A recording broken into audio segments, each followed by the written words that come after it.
الفيلم بيبدأ على سجن في القمر، وكان في واحدة رايحة تزور مسجون واسمه بوريس الحيوان، وبتكون جايباله تورته هدية عيد ميلاده، والحراس بيتأكدوا إن هي مفيهاش حاجة مهربة، والحارس بيحط إيده جواها ويطلع منها حشرة صغيرة بتقتل الحراس وبتحرره من القيود اللي عليه، وبعديها بتخش جوه إيديه وبتكون جزء منه، وبيهرب وبيروح ياخد سلاح وبيطلع للحراس بره، وبيفتح فتحة في السجن وبتشد كل الجنود بره، وهو بيثبت رجله بالمخالب اللي عنده. وبعديها البنت اللي كانت معاه بتحاول تمسك فيه، بس هو عشان حيوان بيسيبها، وبيقدر يهرب من السجن وبياخد سفينة فضائية وبينزل على الأرض، والعميل كي وجي بيلاقوا المركبة الفضائية بتاعته وبيحققوا عشان يعرفوا المركبة دي بتاعت مين. وبعديها كي وجي بيجيلهم بلاغ إن في بشر جالهم ديدان في بطنهم من أكل الكائنات الفضائية، وبيروحوا على المطعم بتاع الكائنات الفضائية وبيخشوا يقابلوا مدير المطعم، وبياخدوه بيخشوا على المطبخ وبيكون عنده كائنات فضائية بتتاكل. وكي بيلاقي كائن فضائي معين كان بوريس الوحش بيحب ياكله، وكي بيسأله هو جايبه لمين، ومدير المطعم بيقول له انا مش جايبه لحد، انا جايبه عشان اكله انا. وبعدها بيخرجوا يقعدوا في المطعم عشان كي كان شاكك ان بوريس الحيوان موجود، وهو بيتكلم كي وتقول له المركبه الفضائيه مسروقه من السجن اللي على القمر، وطبعا بيعرف ان بوريس الحيوان هرب، وبيبص حواليهم وبيعرفوا ان هم متراقبين والكائنات الفضائيه بتستعد عشان تهجم عليهم. وبعديها كي وجي بيفضلوا يقاتلوا فيهم، وكي بيخش على المطبخ عشان يدور على مدير المطعم وبيلاقيه بس بيكون اتقتل، وبيعرف ان بوريس الحيوان موجود، وجاي بيقتل كل الكائنات الفضائية اللي موجودة بره، وبيدخل المطبخ يدور على كي، بس بتكون مستنياه سمكة عملاقة وبيفضل يضرب فيها، والسمكة بتكون هتقتله خلاص لحد لما بيقدر يطلع قلبها. وكي بيطلع فوق السطح وبيشوف بوريس الحيوان، بيقول له انا اسف جدا ان انا قطعت لك دراعك من 40 سنة، كان نفسي اقطع لك راسك كمان. وبعدها بوريس بيكون عاوز يقتله، وجاي بيفتح الباب في الوقت المناسب وبيفضل يضرب فيهم لحد لما بيقدروا يهربوا منه. وجاي بيسأل كي بيقول له هنقبض عليه ازاي، وكي بيقول له الموضوع ما يخصكش ولازم تبعد عن القضية ديت بالذات وما ينفعش تسأل عنها. وكي بيمشي وبيسيبه، وبعدها جاي بيروح على المنظمة وبيعرف الماضي بتاع بوريس الحيوان، وبيعرف ان من 40 سنة كي قبض عليه وسجنه في السجن اللي على القمر، وبيدور عشان يعرف هو اتقبض عليه ليه، ان يوم 15/7/69 قتل كائن فضائي في ملاهي. وبعدها بيبحث عن العميل كي، وبيعرف ان العميل كي يوم 16/7 اطلق نظام دفاعي على الارض اسمه درع الاركن، وقبض على بوريس الحيوان في نفس اليوم، وحاول يوصل لتفاصيل اكتر بس ما قدرش، والدخول بتاعه كان مرفوض عن المعلومات ديت. وبيكون العميل زد مات، ومديرة المنظمة الجديدة اسمها او، واو بتيجي بتقوله ان في معلومات ما ينفعش توصل لها وما ينفعش تعرف عنها حاجة. والعميل كي بيكلم جاي وبيقول له انا هحكي لك عن كل حاجة بس لازم تجيلي في اقرب وقت. وبعدها العميل كي فجأة بيختفي من الوجود، والعميل جاي بيحس ان في حاجة غلط حصلت، وتاني يوم بيروح المنظمة وبيسأل على العميل كي ومفيش حد بيكون فاكره. وبعدها بيطلب من عميل يجيب له كوباية شوكولاتة باللبن من الكبيرة، وبيقول للناس كلها حد فاكر العميل كي، وطبعا الناس كلها مش فاكراه. وجاي بيسأل او بيقول لها العميل كي مش موجود، بتقول له العميل كي مين؟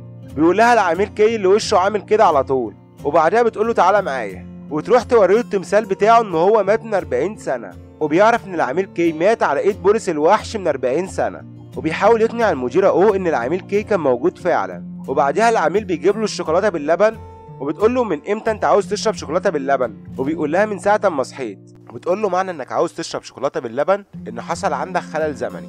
وبتاخده على مكتبها وبتعرفه ان في آلة قادرة على السفر بالزمن، وبتقول له الوحيد اللي كان بيستخدم الجهاز دوت قبضنا عليه وسجناه على القمر. وبيقول لها بوريس الحيوان كان مسجون معاه، واكيد عرف مكان آلة الزمن وراح جابها. وبيتفاجئوا ان في هجوم على الارض من كوكب بوريس الحيوان، وكي بيطلب من او ان هي تشغل درع الدفاع بتاع الاركن. بتقول له كي مات من 40 سنة وبكده مفيش درع دفاعي عن الارض، وبتديله عنوان ابن السجين اللي كان على القمر وبيتجه ليه. واول ما بيوصل له بيكون عاوز يقتله، وبيسأله بوريس الحيوان كان عاوز يروح انهي زمن، وبيعرف ان هو كان رايح يوم 16/7/1969، وبيطلب منه ان هو يرجعه على يوم 15/7 قبل ما بوريس يرجع للماضي ويقدر يقتل النسخة بتاعته الصغيرة قبل ما النسخة الكبيرة توصل، وبكده الاتنين هيتلاشوا من الزمن. وبيقول له انت هتعرف مكانه منين؟ قال له يوم 15/7 بوريس قتل واحد في ملاهي وانا هروح اقتله هناك.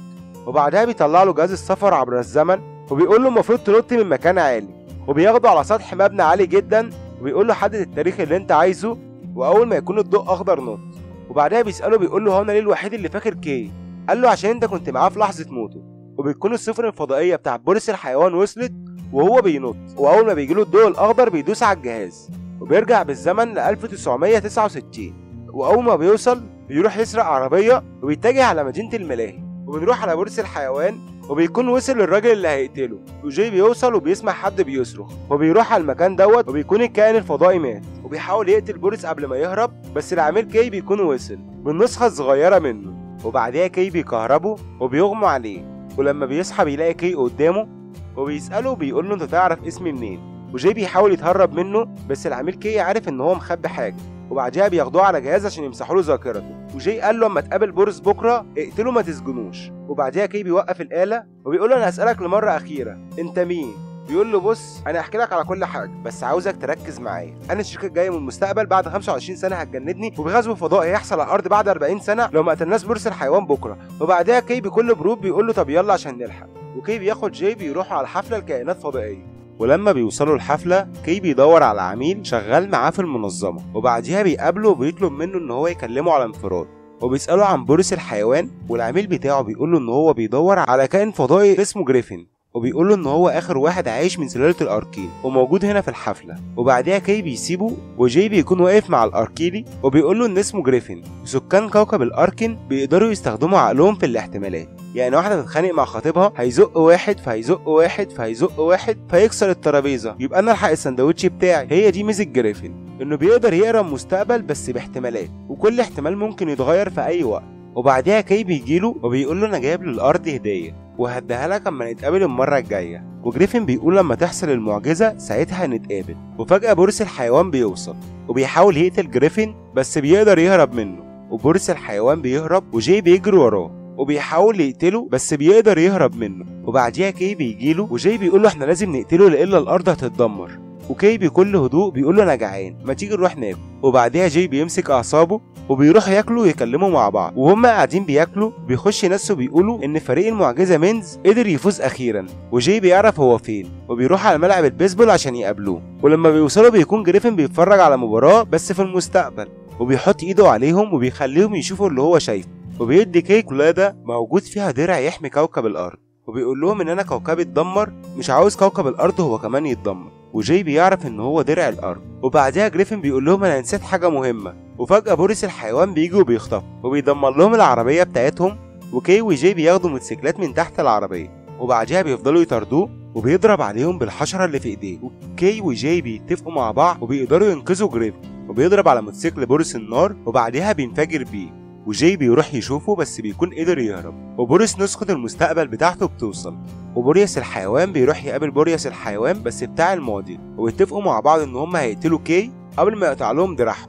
وبعدها جروفين بيكون معاه الدرع وبيقول لهم لازم ينتشر في الغلاف بتاع الارض عشان يكون درع الكوكب الارض. وبيبصوا على القمر وبتكون اول رحلة فضائية للقمر تاني يوم، وفي نفس المكان اللي مات فيه كي قبل كده. وبعديها بيروحوا لمكان اطلاق الصاروخ للقمر، وبيكون في جنود جايين عليهم، بس جروفين بيقول لهم لازم تقولوا لهم الصراحه وما ينفعش تمسحوا لهم ذاكرتهم.